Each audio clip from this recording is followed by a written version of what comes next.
Mulai. Bismillah. Allahumma antas salam wa minkas salam tabarakta ya zal jalali wal ikram. Asyhadu an la ilaha illallah wahdahu la syarikalah wa asyhadu anna Muhammadan abduhu wa rasuluh allazi la nabiyya ba'dah. Allahumma shalli ala Muhammad wa ala alihi wa sahbihi wa man tabi'ahum bi ihsani ila yaumiddin. Amma ba'd. Qala Allah Ta'ala fil Qur'anil Karim, a'udzu billahi minasy syaithanir rajim. Wa annahu khalaqaz zawjaini dzakara wal unsa. Al-ayah. Sesungguhnya Allah menciptakan pasangan laki-laki dan perempuan. Ikhwan akhwat yang dirahmati Allah, Assalamualaikum warahmatullahi wabarakatuh. Sebelum masuk ke materi ya teman-teman, saya ingin bertanya dulu nih, yang bentar lagi, beberapa bulan lagi mau lulus gitu. Nah, nih, Kang Fadlan, Masya Allah. Nih, ketika sudah lulus dari sini, planningnya mau ngapain nih setelah lulus nih? Oh, bikin pondok, Masya Allah, amin. Ais, Bone gimana Bone? Planningnya mau ngapain nih? Udah lulus? Wis, membina umat, Masya Allah. Banyak ya, ada yang bangun pondok, ada yang ngajar, ada yang usaha. Oh, Amir pengen ditanya, Amir. Amir mau jadi apa? Hah? Nikah? Oh, Amir pengen nikah? Nanti, Mir. Ini akan dibahas, Mir. Santai. Ini mau dibahas. Nih, banyak dari teman-teman pasti mempunyai planning setelah dari sini mau ngapain gitu ya. Ada yang mau kerja, nikah, ngajar, dan lainnya. Nah, yang akan saya bahas pada malam kali ini, alhamdulillah kemarin saya baca buku ini, Masya Allah keren sekali. Ini karya Ustadz Mone dan Ustadzah Indri. Ini pasangan yang bisa menjadi panutan bagi kita. Ini bukunya 268 halaman, bahasanya singkat, bahasanya mudah dicerna gitu, ringan, dan penyampaiannya tidak bertele-tele, singkat, padat, dan jelas. Judul bukunya mau nikah, ta'aruf dulu yuk. Nah, gitu teman-teman. Nah, di sini disebutkan ada beberapa tahap untuk menjaga kesucian cinta. Kan biasanya dari yang buku-buku yang lain mungkin dibahas dari ta'aruf, terus nazar, lalu ke tahap berikutnya khitbah, lalu ke tahap berikutnya nikah. Malahan di buku ini dijelaskan apa saja yang perlu disiapkan sebelum ta'aruf. Sebelum ta'aruf teman-teman, bukan saat ta'aruf. Nah, sebelum ta'aruf yang harus disiapkan di buku ini dijelaskan bahwa kita harus memperbaiki ibadah kita, kesiapan mental kita, kesiapan fisik kita, dan kesiapan finansial kita. Nah, teman-teman, apa sih ta'aruf? Ta'aruf artinya kenalan. Nah, di dalam ta'aruf ini biasanya ada yang namanya tukar CV. Apa itu CV? CV berfungsi untuk menginformasikan tentang diri kita dan keluarga kita. Nah, CV bisa dibuat atau dikirim melalui dua cara. Cara yang pertama adalah dengan cara surat, melalui surat tulisan tangan gitu. Yang kedua melalui WhatsApp ataupun yang lainnya. Nah, teman-teman, apapun yang kita pilih mau lewat surat ataupun WhatsApp harus ada orang ketiga, yaitu fasilitator. Nah, fasilitator ini fungsinya untuk menjadi jembatan antara si ikhwan dan si akhwat. Nah, itu fungsinya fasilitator. Dan saya ingatkan, di dalam ta'aruf sampai nikah itu harus ada orang ketiga, fasilitator. Nah, fasilitator ini saya sarankan dari keluarga sendiri gitu. Kalau bisa mah dari keluarga sendiri. Misalkan fasilitatornya ada di si ikhwan misalkan, maka cari fasilitator yang akhwat, ibu kita, kakak perempuan kita, adik perempuan kita. Yang penting perempuan agar bisa menghubungkan si ikhwan kepada si akhwat gitu. Begitupun sebaliknya, ketika eh, fasilitator ini ada di bagian si akhwat, maka yang menjadi fasilitatornya harus seorang ikhwan, ayahnya, pamannya, ataupun kakak atau adik lelakinya gitu. Nah teman-teman, apa saja sih yang diinformasikan saat ada di CV Ta'aruf itu? Apa yang diinformasikan di CV Ta'aruf? Nih teman-teman, ada 17, kalau di sini ada 17 pertanyaan yang diinformasikan dalam CV Ta'aruf. Yang pertama, informasi singkat diri atau biodata. Yang kedua, informasi singkat orang tua kandung. Yang ketiga, informasi singkat orang tua tiri atau angkat. Informasi singkat wali nikah. Informasi singkat keagamaan. Informasi paras dan penampilan. Informasi keturunan. Informasi harta ekonomi. Informasi kepribadian. Informasi medis. Informasi psikologi. Informasi pendidikan. Status sosial. 14. Visi misi pernikahan rumah tangga. Nah, nih kalau visi pernikahan saya, teman-teman. Yes. Visinya doang ya, jangan misinya. Misinya mah nanti buat nanti ta'aruf aja ya. Visinya teman-teman membangun surga di dunia agar kelak terciptanya surga di akhirat. Nah, itu visi menikah saya, teman-teman. Lanjutkan, teman-teman. Kada bising baper. Rencana setelah nikah. Rencana setelah nikah. Nah, ini buat si ikhwan. Sama ketemu buat si akhwat juga. 16 informasi lainnya. 17 kriteria suami atau istri yang diharapkan. Nah, teman-teman. Buat ikhwan ya mungkin, buat ikhwan. Kalau buat akhwatnya mungkin tidak terlalu memandang fisik ya. Karena saya melihat pasangan suami istri itu, si akhwatnya cantik, ikhwannya biasa-biasa gitu. Jadi akhwat tuh lebih menggunakan tanggung jawab, yang penting tanggung jawab gitu. Kalau akhwat mah biasanya. Tapi kalau ikhwan nih teman-teman biasanya suka memandang fisik. Begini.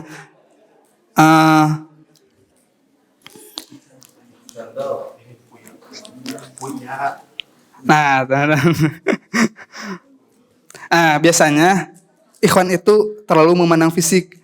Boleh sih boleh, tapi jangan terlalu mendetail. Misalkan kulitnya harus putih, bulu matanya lentik, irung mancung, tinggi badan 170, berat badan 60 atau 55.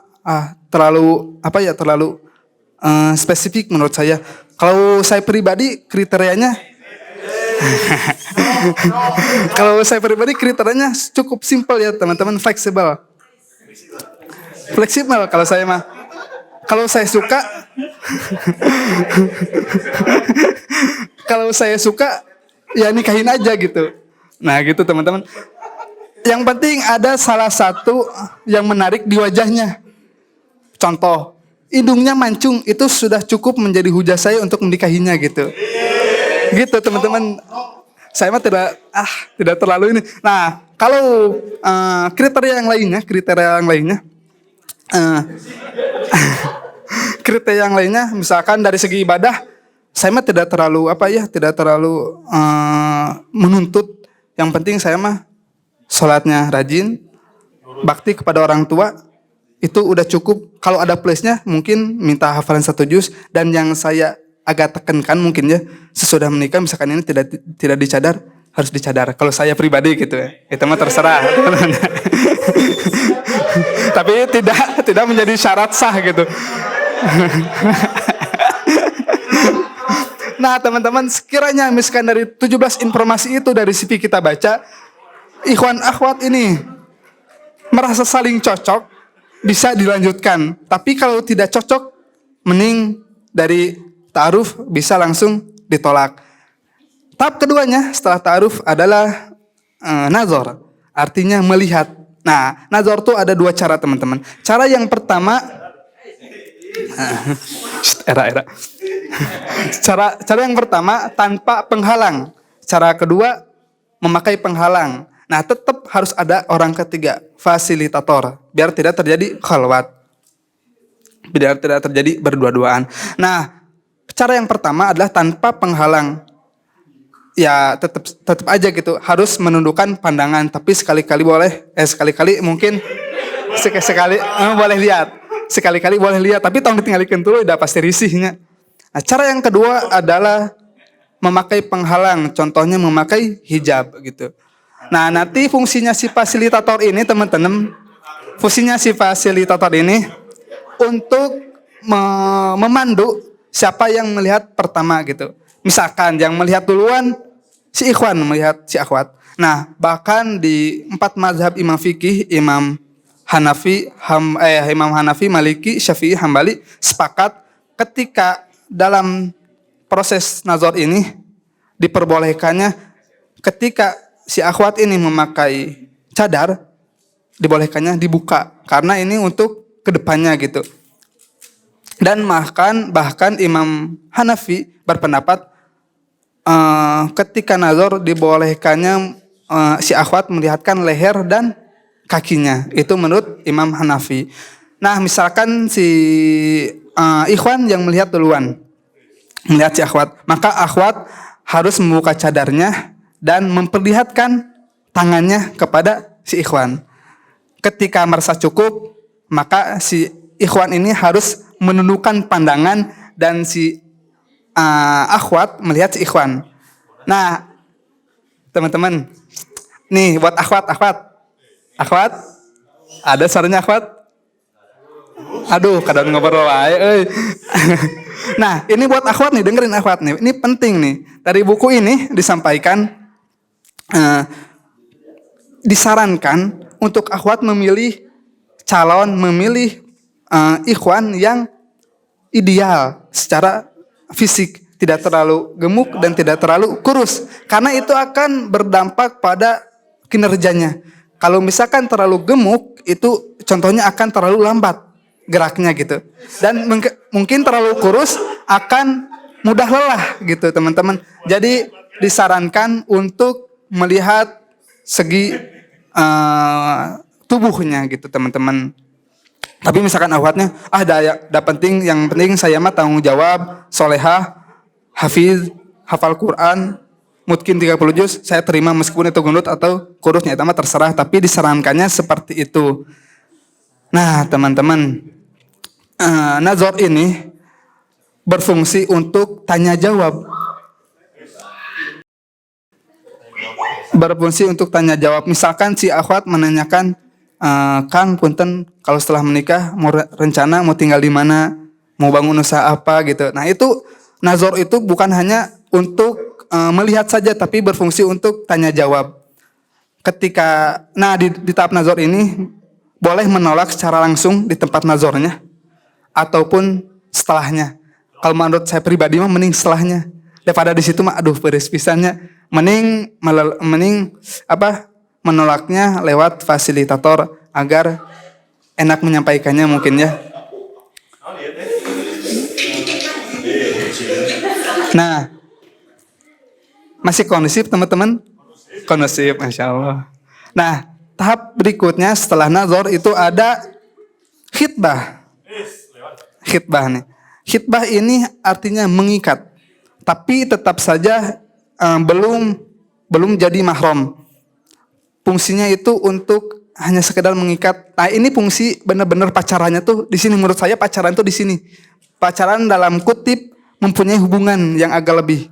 Itu menurut saya mungkin. Tapi tetap saja harus ada fasilitator untuk berkomunikasi gitu. Nah, dalam khitbah ini biasanya dipertemukanlah dua keluarga, ikhwan dan akhwat, dan biasanya di tradisi dalam khitbah itu biasanya ada hidangan makanan dan tukar cincin, atau si ikhwan mengasih cincin kepada si akhwat. Tapi ini bukan syariat, ini hanya tradisi dan diperbolehkan. Tidak memakai itu pun ya tidak apa-apa, tapi alangkah baiknya dihidangkan makanan agar bisa mencairkan suasana.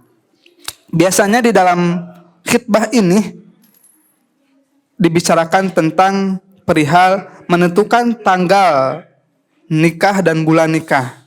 Saya sarankan sekali lagi untuk khitbah sampai ke nikah ini sebenarnya ini agak berat menyampaikan ini karena belum diamalkan oleh saya gitu. Jadi cukup agak berat, tapi semoga bermanfaat dan bisa saya lakukan untuk kedepannya.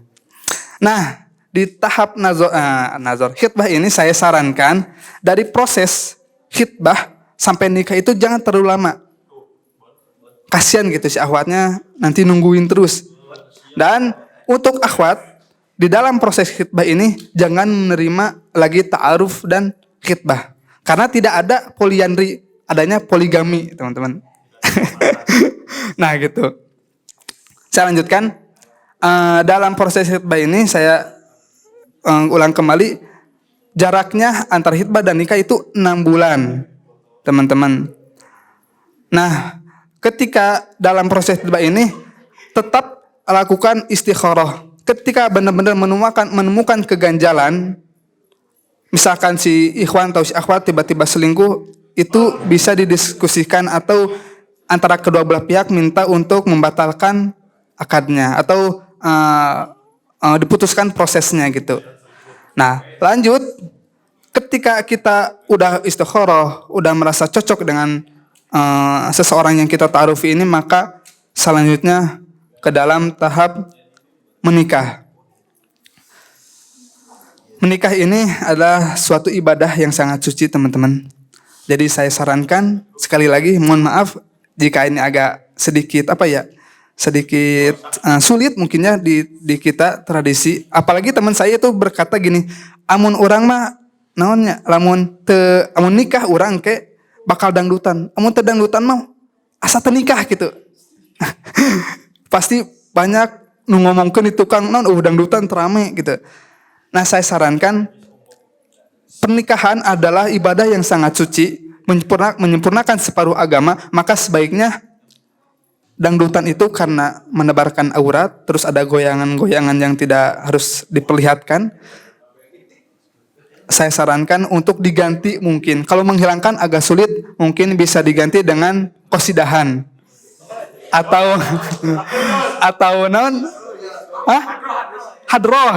hadroh bisa diganti dengan salawatan lah yang lebih baik. Jadi kan enak gitu salam-salaman, didoakeun gitunya, semoga menjadi keluarga sakinah mawaddah warahmah. Tapi di ituna salawatan kan nikmat gitu, reg-reg hate. Tapi misalkan di dia si anu nikahna gitu, tuluy salamannya semoga jadi keluarga sakinah mawaddah warahmah gitu.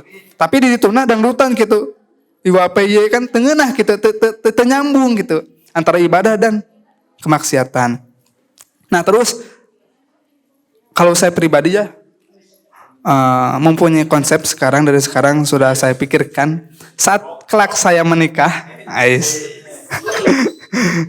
kelak saya menikah, saya ingin ketika nanti adzan berkumandang, saya minta untuk diumumkan sholat terlebih dahulu, karena nikah itu adalah ibadah dan sholat juga ibadah yang tidak penting. Yang sangat penting, salah. Tipe teman-teman. Yang kalah tidak penting maksudnya. Karena yang nanti di akhirat nanti yang nanti ditanyakan adalah sholat yang pertama. Saya ngetes konsentrasi teman-teman ya. Ternyata alhamdulillah pada masih konsen gitu, masih pada fokus. Nah, karena itu nikah adalah ibadah dan sholat juga adalah ibadah dan tidak bisa dibentrokan. Maka dari itu saya sarankan ketika nanti teman-teman ikhwan akhwat ketika menikah, saya sarankan ketika nanti sholat adzan duhur berkumandang, maka umumkanlah untuk sholat berjamaah gitu. Karena nanti yang menanggung dosanya ya teman-teman juga. Yang penting teman-teman sudah mengingatkan. Nah, saya ingatkan lagi, ketika mengundang teman-teman kita melalui surat, itu cantumkan harus menutup aurat gitu, karena tetap harus menjaga syariat Islam. Nah, mungkin itu teman-teman yang dapat saya sampaikan. Ini hanya sekedar metode. Misalkan teman-teman cukup melihat CV-nya juga sudah merasa cocok, pengen langsung nikah aja lah, tekuat. Astagfirullahnya tekuat, ingin ibadah agar penyemangat ibadahnya bisa didampingi sama yang lain gitu. Nah, ya men. Nah, seperti itu teman-teman. Misalkan saya mah lihat CV-nya juga, baca CV-nya juga sudah merasa cocok, pengen langsung nikah aja, tentuin akad nikahnya. Itu lebih baik karena lebih cepat, lebih baik. Tapi misalkan kalau misalkan fisiknya kurang tertarik nyawahana karena tidak melakukan proses nazar. Nah, mungkin itu saja teman-teman yang dapat saya sampaikan. Semoga bermanfaat bagi teman-teman dan khususnya buat saya pribadi. Kita tutup dengan doa. Rabbana hablana min azwajina wa dzurriyyatina qurrata a'yun waj'alna lil muttaqina imama. Ya muqallibal qulub, tsabit qulubana ala dinik. Ya muqallibal qulub, tsabit qulubana ala ta'atik. Rabbana atina fid dunya hasanah wa fil akhirati hasanah wa qina adzabannar. Wassalamualaikum warahmatullahi wabarakatuh.